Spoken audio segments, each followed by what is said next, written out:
Irmãos e irmãs, paz e bem.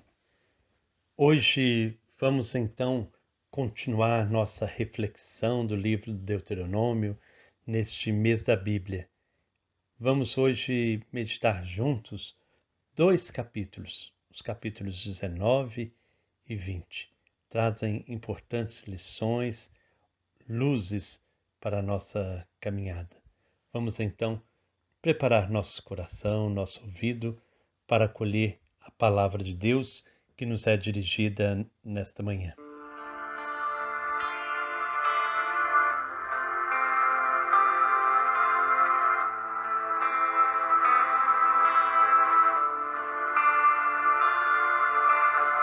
Escuta, Israel, o Senhor é nosso Deus. É o Senhor.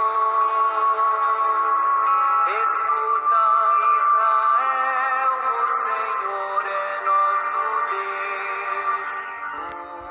É o Senhor.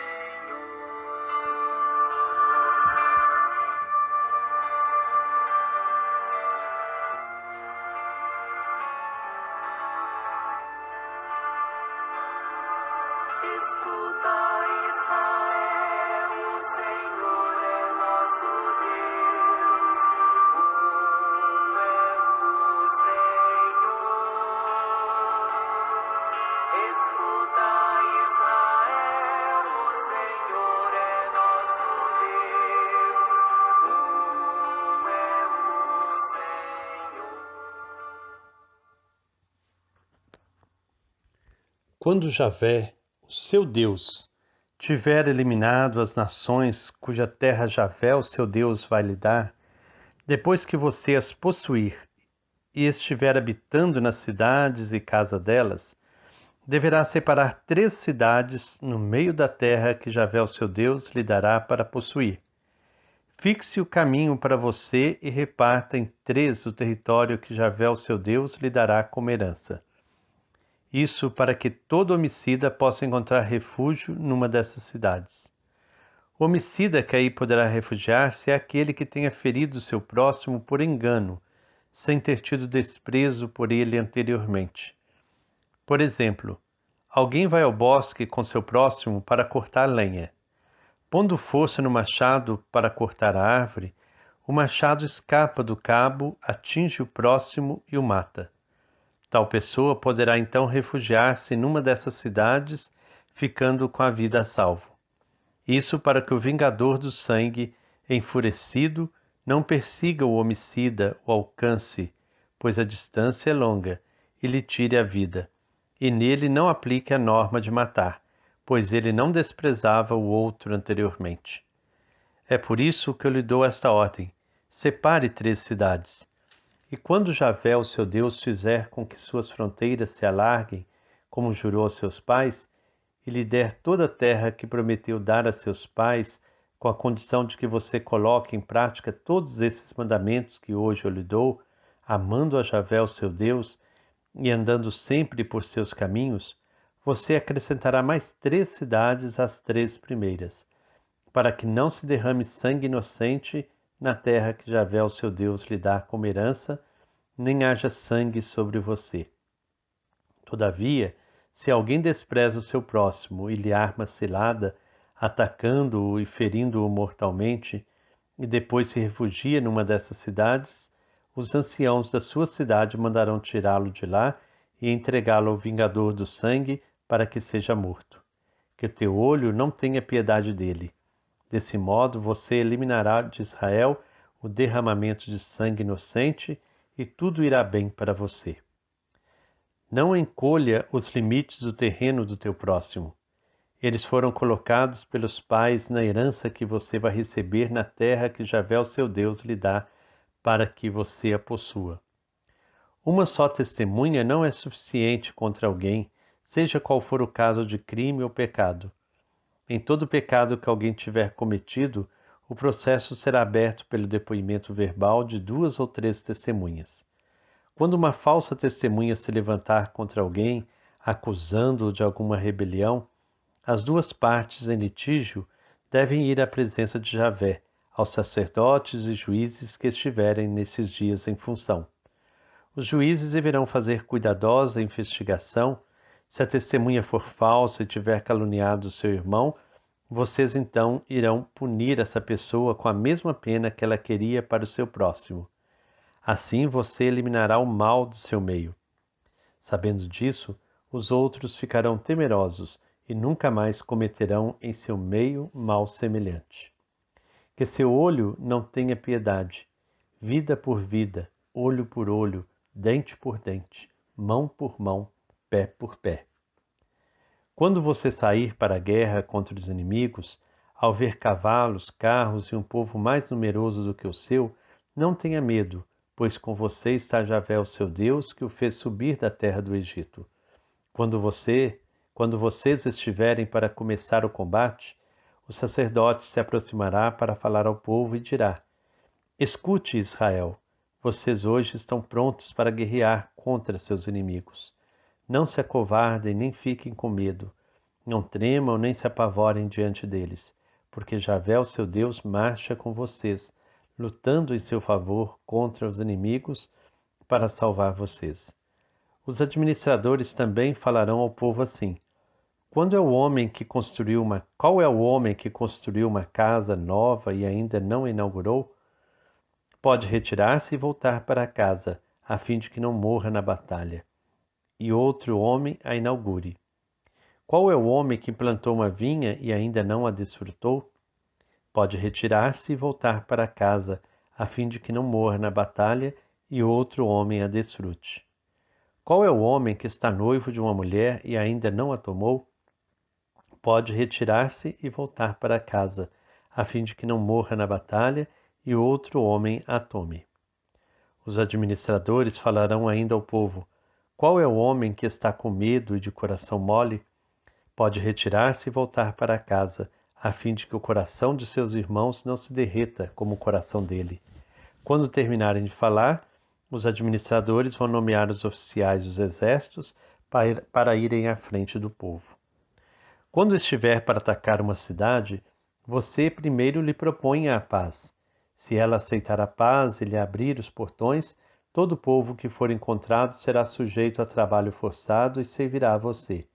Todavia, se ela não aceitar sua proposta de paz e declarar guerra, você a cercará. Javé, o seu Deus, entregará essa tal cidade em suas mãos e você passará a fio de espada todos os homens, menos as mulheres, crianças e animais e tudo mais que houver na cidade. Você vai saquear tudo o que sobrou e poderá comer o que saqueou dos inimigos que Javé, o seu Deus, lhe entregou. Faça assim com todas as cidades mais distantes que não forem cidades dessas nações. Quanto às cidades dessas nações que Javé, o seu Deus, lhe dá como herança, não deixe sobreviver nenhum ser vivo.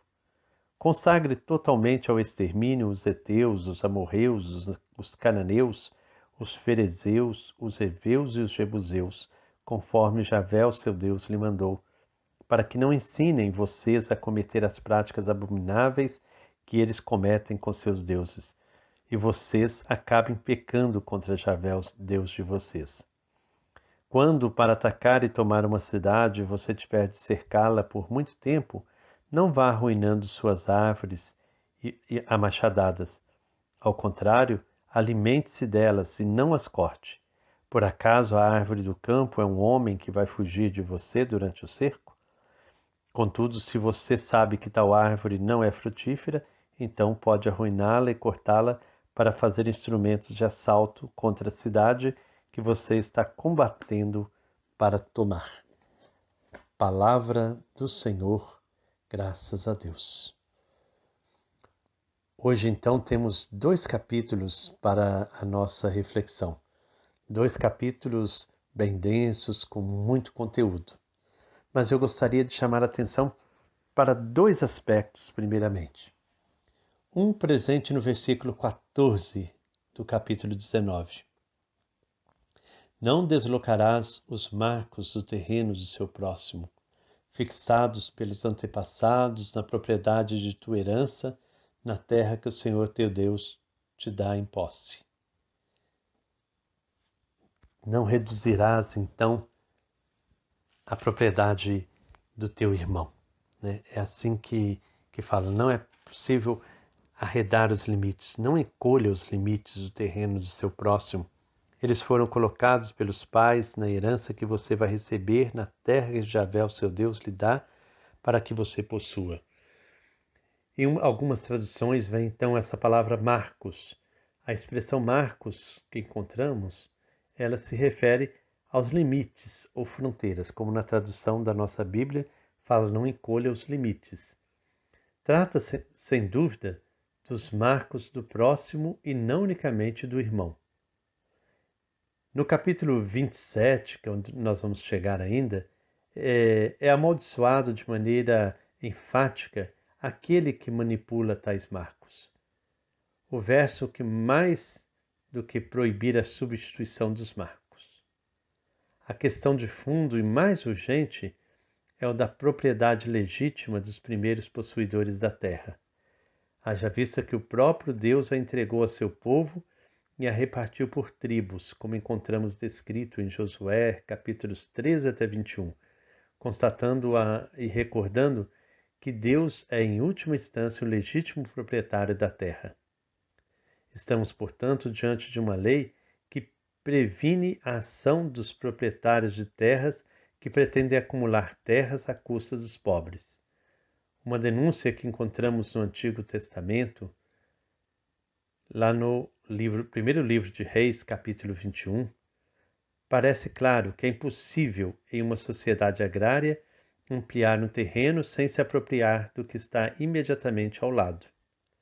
Trata-se de uma forma de roubar a terra do vizinho, acobertado por um sistema de justiça corrupto, que torna possível que alguns poucos acabem se tornando os únicos proprietários de terra em uma sociedade de ex-camponeses. A crítica do profeta Isaías, nesse sentido, é uma das mais contundentes que podemos encontrar. Está no capítulo 5, versículo 8 do livro do profeta Isaías. Ai dos que juntam casa a casa e que acrescentam campo a campo, até não sobrar mais lugar. Acaso morareis sozinhos na vossa terra? Quem rouba terras do outro está sob a maldição de Deus e a desaprovação da comunidade. Maldito quem deslocar o marco do terreno de seu próximo. E todo o povo dirá amém. Isso nós vamos ver no capítulo 27, no versículo 17. Se a maior crítica contra o latifúndio se encontra no profeta Isaías, e na atualidade uma das maiores crises que temos em nosso país se relaciona com o problema fundiário. Por exemplo, nós temos os problemas da demarcação das terras indígenas, temos a ocupação das terras dos pequenos proprietários pelos latifúndios do agronegócio. Como temos problemas fundiários no nosso país? Qual deve ser a posição dos cristãos hoje em relação a isso? Como estamos nos posicionando em relação à terra daqueles que primeiro chegaram aqui, dos primeiros moradores dessa nossa terra? Como estamos nos posicionando? Então, esse é um aspecto que aparece no capítulo 19, no versículo 14. O outro aspecto que eu gostaria de chamar a atenção, ele pode ser encontrado em dois versículos, um neste capítulo que nós já estudamos e outro que nós vamos estudar depois de amanhã, no capítulo 22, que nós podemos ver aí indícios já de uma espiritualidade ecológica. Quando sitiares uma cidade por longo tempo, lutando para se apoderar dela, não destrua as árvores a golpes de machado, pois poderás comer dos frutos. Não cortes as árvores, ou será que a árvore do campo é gente para que lhes faça guerra? Então esse versículo 19 nos coloca em um ambiente de campanha militar e se refere à prática de cortar as árvores frutíferas nos assédios, tanto para deixar livre o caminho para a passagem dos soldados, bem como para construir torres de assalto.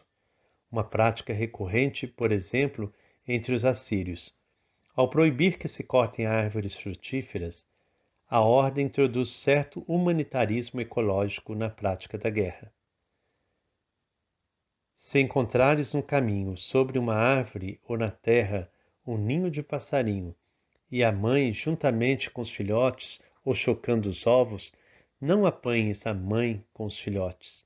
Deixarás a mãe em liberdade e tomarás para ti apenas os filhotes, para que prosperes e prolongues os teus dias. Isso nós vamos ver lá no capítulo 22, depois de amanhã. Versículo do capítulo 22, versículos 6 e 7, denotam um certo tom proverbial com uma promessa, com uma promessa de prosperidade e de vida longa, revelando sem dúvida uma preocupação ecológica, na mesma dimensão de outros textos do Deuteronômio. A permissão é para tão somente pegar os ovos ou os filhotes, e jamais a mãe, porque ela é considerada a doadora de vida. Os dois textos nos levam para próximo dos desafios apresentados pela atual crise socioambiental. Nesse sentido, é urgente uma nova visão das atitudes ecológicas do ser humano que o levem a desenvolver formas de cuidado e proteção das relações de vida. É necessário resgatar a realidade da integridade, da interdependência entre todos os seres vivos. Nessa dimensão, o ser humano ressignifica o seu existir e religa-se à sua missão de servo e mantenedor da vida por meio do cuidado da criação, compreendida na sua plenitude. É preciso compreender a dimensão do cuidado e da proteção com o princípio da própria fé, da nossa fé cristã dinamizada por meio de uma espiritualidade ecológica. Toda a humanidade é conclamada a reassumir sua missão de cultivar e guardar a criação, e todos podemos colaborar como instrumentos de Deus, cada um a partir de sua cultura, experiência, iniciativas e capacidades. Hoje sente-se a necessidade de incluirmos o tema da ecologia na missão e na espiritualidade dos discípulos e discípulas de Jesus, pois é o reencontro com o sentido de nossa existência. É o para que existimos, para proporcionar a vida a todos, por meio das relações de proteção e cuidado uns com os outros e com todo o cosmos. É também nosso dever suplantar de uma vez a concepção de superioridade, desintegração, isolamento e abrir-nos à totalidade da criação e de todo o nosso próprio ser, já que não somos seres acabados se negamos a dimensão de integridade com os demais seres criados e com toda a natureza. Na natureza, tudo está interrelacionado, e o nosso ser só se realiza quando nos dispomos ao cultivo das relações com o outro e com todos os seres criados. Além desses dois temas bastante positivos que nos é proposto para reflexão, a questão fundiária, a questão ecológica, esse capítulo também apresenta para a gente, o final do capítulo 19, apresenta então aquela lei que é citada no Evangelho, a qual Jesus a supera, dá outro tom, o olho por olho, dente por dente, mão por mão, pé por pé. Jesus diz que os antigos disseram isso, mas nós não, nós devemos amar até os inimigos, amar a todos. Então, essa lei proposta no capítulo 19, ela deve ser eliminada, ela deve ser de fato entendida apenas como um momento histórico em que o povo de Israel compreendeu que o mal poderia eliminar o mal, mas Jesus mostra que mal só traz mal. Esse capítulo 19 insiste também na questão do testemunho, de sermos testemunhas fiéis, né? A testemunha falsa, como mata, como mata. Por fim, então, irmãos e irmãs, eu acho que é importante a gente, hoje, ao ouvir esse texto do capítulo 19 e 20, buscar essas duas orientações que eu gostaria que vocês refletissem. Qual o posicionamento meu, da igreja, em relação à questão da terra? A terra dos pequenos agricultores, a terra dos indígenas, a terra dos quilombolas. Nós vemos tanto desrespeito. Como nós nos temos posicionados a esse respeito? Como a nossa igreja tem se posicionado? E depois a questão da espiritualidade ecológica, à luz da Laudato Si do Papa Francisco, esse texto de hoje, no versículo 19 do capítulo 20, fala que é preciso ter esse cuidado. Aponta para aqueles que estão em guerra o cuidado com a natureza. E para nós também fica esse apelo de como estamos cuidando da vida, como nós estamos integrados ao meio ambiente. Então, essas são as questões para hoje, que a gente possa então estar refletindo sobre esses dois pontos importantes desses dois capítulos. E quero lembrar que hoje à noite nós temos então a nossa live para podermos aprofundar mais o conhecimento do livro do Deuteronômio. Vou deixar aí o link do Facebook, do YouTube, você pode escolher um dos dois canais. Participe com a gente. Se você quer mandar a sua pergunta antes, pode mandar aqui pelo grupo mesmo, que nós vamos estar encaminhando para os nossos convidados. A live começa hoje, então, às 7h30 da noite. Contamos, então, com a presença de todos vocês. Vamos fazer um encontro muito bonito, um encontro muito rico, que vai nos ajudar nesta nossa caminhada.